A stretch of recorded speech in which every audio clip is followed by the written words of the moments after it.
Good afternoon. I'm Sergeant Shay Haney. I'm the Public Information Officer for the Adams County Sheriff's Office. We're here to give a brief incident update from the incident that occurred this morning. And with me is Sheriff Gene Claps. Thank you.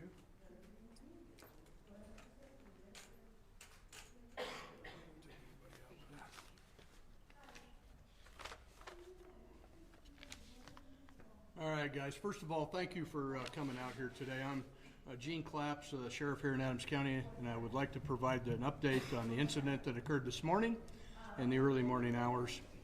At approximately 2:30 a.m. this morning, Adams County Sheriff's Office deputies responded to a report of a disturbance involving weapons near 7401 Broadway Street. Deputies at that time contacted a group of individuals at that location, and several people at that time fled on foot. At that time, one individual was arrested and others were not located.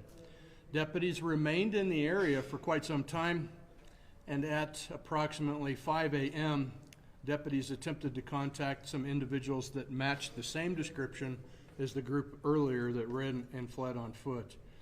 During that attempt to contact, there was a foot pursuit that ensued, and a perimeter was established. While deputies were actively searching for the suspects within the apartment complex, a deputy was shot multiple times in the stairwell. 2 people were found in the area of the shooting. One male was taken into custody, and the other male was found with at least 1 gunshot wound.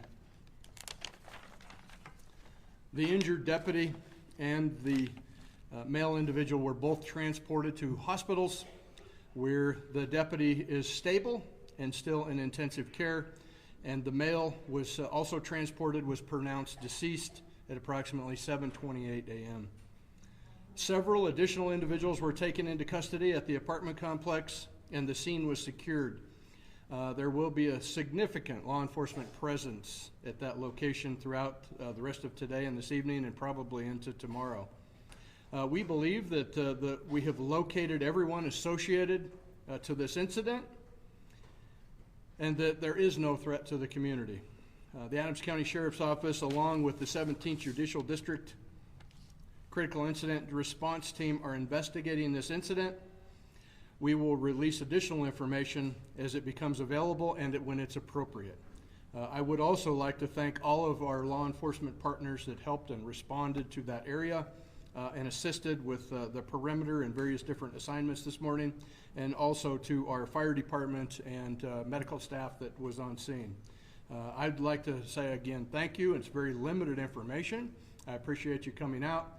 I don't, and I assume that somebody will ask some questions. However, I really can't, because this is an ongoing active investigation. We still have not only the critical incident team that's out working on this, we're still processing the scene, and we have the Adams County Detective Division that's still working on several different components of this. So I don't have information that I can share at this time, but we will keep you up to date as it becomes available. Will you please provide the names and dates of birth of the people arrested as required by Colorado law? I don't have that with me, and it's not here, so we would have to get that to you later. What was the nature of the original call? I'm sorry? What was the nature of the original call? It was a disturbance with weapons. Has there been reports of disturbances with weapons or just issues with this location in the past? Or? I don't have that information at this time. Are you able to say where the deputy was shot? You said multiple times. He was shot in multiple times in at least 5 different locations. Unable to specify. Not going to go into details in case there's more witnesses that come available. We're still, again, processing people. There's still individuals that we haven't found and identified, so we're still working on some witnesses. But we do believe that we have everybody responsible for this in custody. Just to be clear, I want to make sure. So there was a group that left originally, came back 2 or 3 hours later, and then a person within that group is your suspected shooter? At least one. I don't know if they left. I can't be specific to that. We were there at 2:30. We lost track of them. Perimeter was established. We couldn't find them. That was resolved, and then we located them at 5 o'clock. Can you clarify how many people were arrested? It was one person during that 2:30 call and then a second person around the There was a 5 a.m. couple hour? people that I know that were arrested and or detained, and then we have probably a list full of witnesses that were brought here as secondary or third-party witnesses to the case. All right, guys. Thanks. We appreciate it, guys. Shot by the deputy, or was that? We're still investigating that. That is unknown at this time. All right. Thank you.